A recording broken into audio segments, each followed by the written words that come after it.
مساء الخير عليكم. طبعا ما تشوف الفيديو ده طبعا الفيديو ده جميل جدا، بيستنوه الناس اللي لسه مبتدئه جديد في الارانب وكده. هنوريكم النهارده ازاي، وقبل كده قلت لكم نتعلم الجس عشان تعرف الام عندك عشار ولا لا. النهارده هنوريكم امهات يا جماعه المفروض تولد النهارده، وهنوريك برضو تعرف تجس ازاي الامهات اللي هي 10 ايام زي دي.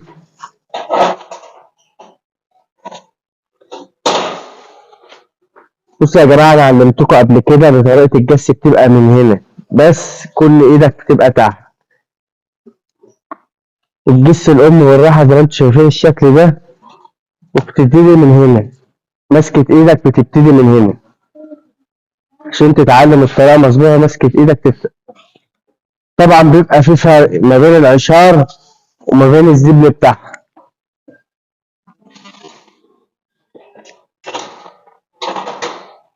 لو انت مش عارف برضو ان الام عشار ولا لا، بس ميعادها قرب وانت لسه ما تعرفش تجس وبتحاول، طبعا ام زي ديت الميعاد هتولد النهارده زي دي. شايفين يا جماعه كده الرحم بتاعها مفتوح، يعني المفروض يكون في ولاده النهارده.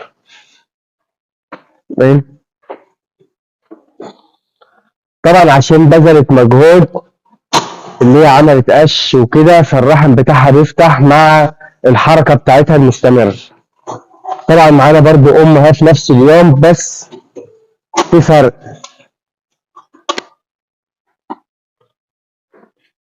اهو يا جماعه شايفين يا جماعه، دول هيولدوا في نفس اليوم. طبعا طول ما الام رشيقه معاك ساعه الولاده تعرف ان هي داخله على ولاده طبيعي.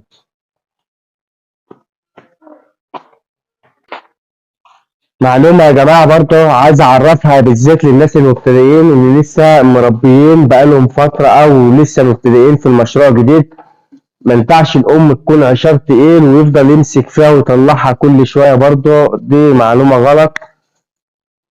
الام سيبها لغايه ميعاد الولاده، ان عدت ميعاد الولاده هتتدخل بطلق صناعي زي ما انا معودكم في فيديوهات قبل كده، تخش بالطلق.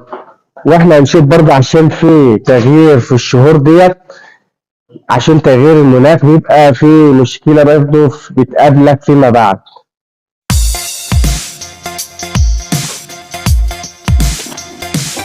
يا جماعه برضه عشان برضه تكون عارف ان كل الامهات مش زي بعض، كل ام تفرق عن التانية. في ام بتجهز بيت الولد قبلها باسبوع، قبل الولاده باسبوع بتبتدي تعمل بيت الولد. وفي امهات بتعمل بيت الولاده وبتجهزه من الشعر من كل حاجه قبل الولاده ب3 ايام. وفي ام برضه هتقابلك بتلاقيها برضه بعد الولاده بيتم عمليه ايه، الصندوق من جديد، يعني هي ما بتنتفش الا بعد الولاده. طبعا هوريكم لقطه برضه بكره، وزي ما انتم شايفين كده احنا لازم نجهز الصندوق قبل الولاده باسبوع، عشان خاطر برضو الامهات اللي انت مش متعود عليها وعارف مستوى شغلها معاك ازاي، او نفس طريقه ايام الولاده تعرفه قبلها باسبوع، يبقى معاك اسبوع تعرف كل ام بتتعامل بانهي طريقه.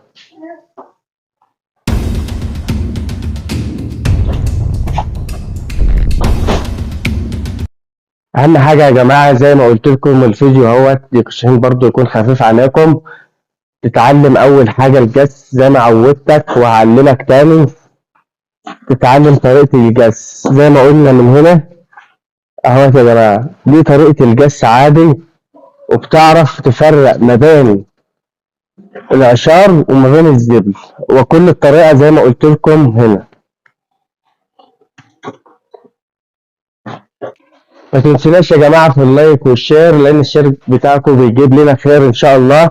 واستنونا في فيديو بكرة بإذن الله، هنعمل لكم فيديو حلو ومتطور برضه. السلام عليكم ورحمة الله وبركاته.